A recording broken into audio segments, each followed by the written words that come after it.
This feels a little bit personal that a patron requested this. I don't know how to feel about it.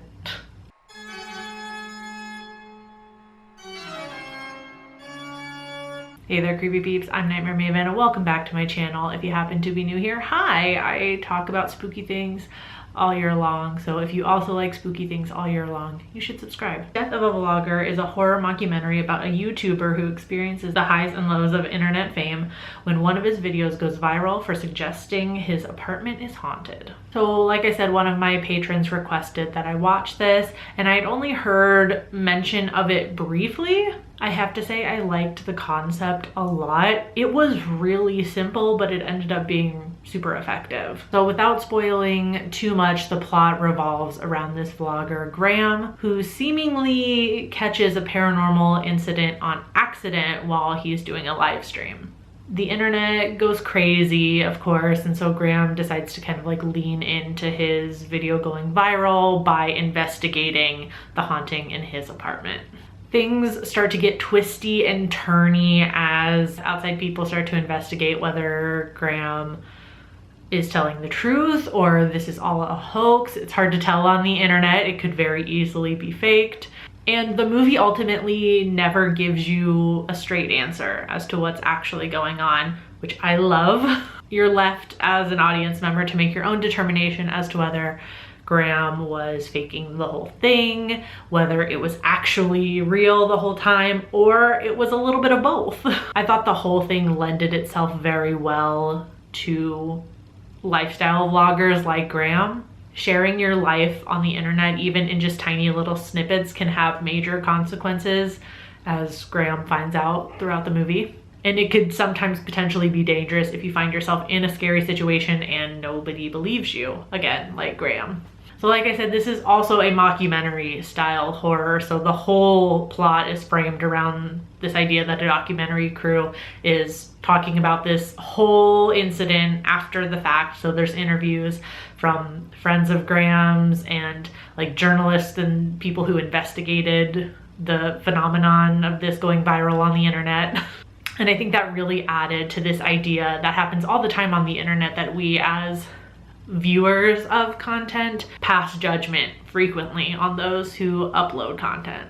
The mockumentary style felt right with this story. It's something that I could very easily see being done about any number of past internet scandals. I don't know why more documentary crews haven't really touched on some of them, like major huge internet scandals of the past. So at first glance, it seemed as though the filmmakers maybe had a very, very small budget for this film. The effects are a little bit cheesy. The ghost, whenever you do see it, looks very simple.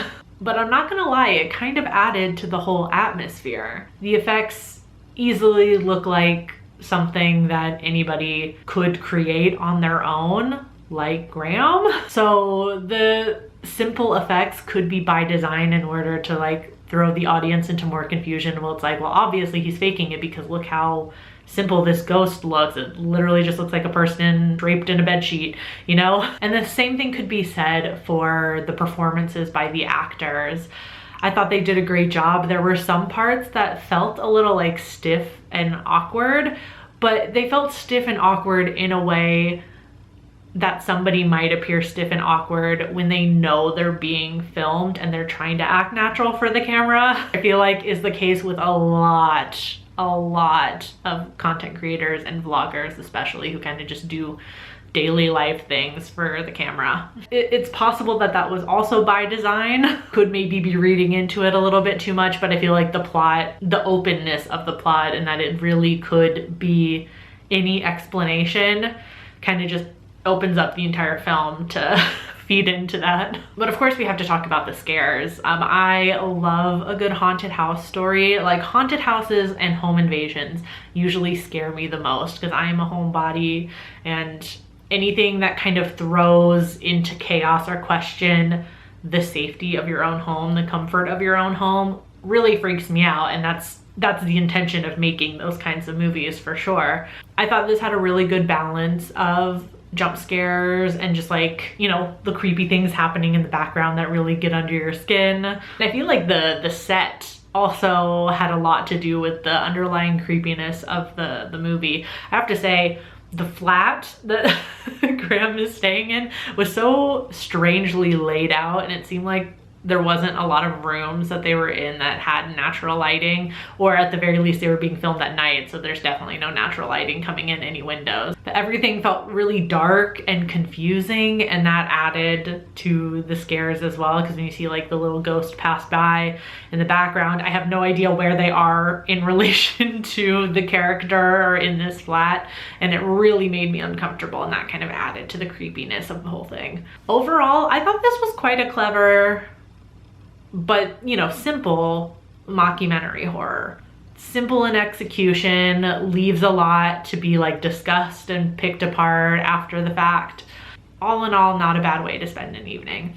So if you've seen Death of a Vlogger, let me know in the comments what you thought about it. I hope you enjoyed this video. If you did, give it a thumbs up. Subscribe if you're new here. Become a creepy peep today, and I will see you very soon with a new video. Until then, stay strange. Bye.